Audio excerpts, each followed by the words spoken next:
Goli ya wazi anakosa. Mwenzewe Pacome kapata nafasi moja kafunga. Yeye Kibu yani nafasi za wazi anakosa, anashindwa kufunga. Na maana kwamba uwezo wake ni mdogo. Kama ushaona kwa mchezaji uwezo wake ni mdogo, kwa nini usitoe mapema ufanye sababu ili tupate matokeo? Hii Simba ni timu kubwa na sisi tunaumia mashabiki. Tunanunua jezi kama hivi 45. Japokuwa maisha yetu magumu hivi, familia zetu hivi zinatutegemea, lakini tunajiforce tunanunua jezi kwa sababu tunaipenda timu. Lakini namna hii kila siku sisi tunakosa imani.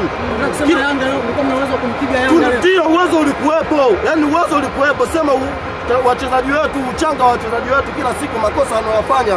Wenzetu wa makosa wanayofanya sisi tunawafanya sisi makosa hawa wanatumia. Kwani kusajili sio tatizo bro, unasajili ili upate matokeo. Sio unasajili unafungwa kila siku nini? Simaanishi usajili ni mbovu. Usajili ni mzuri, lakini mimi naamini kwamba Fadu uwezo wake mdogo wa kumfunga Simba. Shida sio wachezaji, ila ni baadhi ya wachezaji wachache ambao wanaiumiza Simba, na kocha pia uwezo wake ni mdogo kuto kumfunga Yanga. Hawezi kwani mpaka dakika hii hawezi, kwa sababu katika makocha kwa msimu hii kadhaa ambayo amefunga mara nyingi na Yanga ni Fadu Davis. Unataka kusema hata mkutana na Yanga kwa mara nyingine tunafungwa kwa staili hii, tunafungwa hata tukikutana naye mara 10 tunafungwa kwa upuzi kama hiyo. Unataka kusema kocha Fadu hawafai Simba? No, yani atakiwa abadilike mbinu zake. Yaani akae chini, afikirie nini aweze kufanya juu ya Yanga. Kwa sababu kila tukikutana na Yanga lazima tutafungwa kwa staili kama hii. Lazima tutafungwa. Na akae akajua sisi ndio tunaumia sio wao. Wao wanalipwa pesa kibao.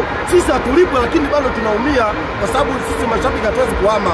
Mchezaji atatoka hapa tena kwenda kwenye timu nyingine, yeye anaenjoy. Lakini sisi bado maumivu yataendelea kututesa siku hadi siku.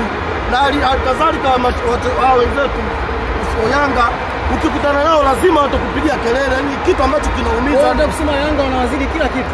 No, yani simaanishi kama wanatuzidi kila kitu, hapana. Wanatuzidi vitu vichache tu, upumbavu wa watu wachache kama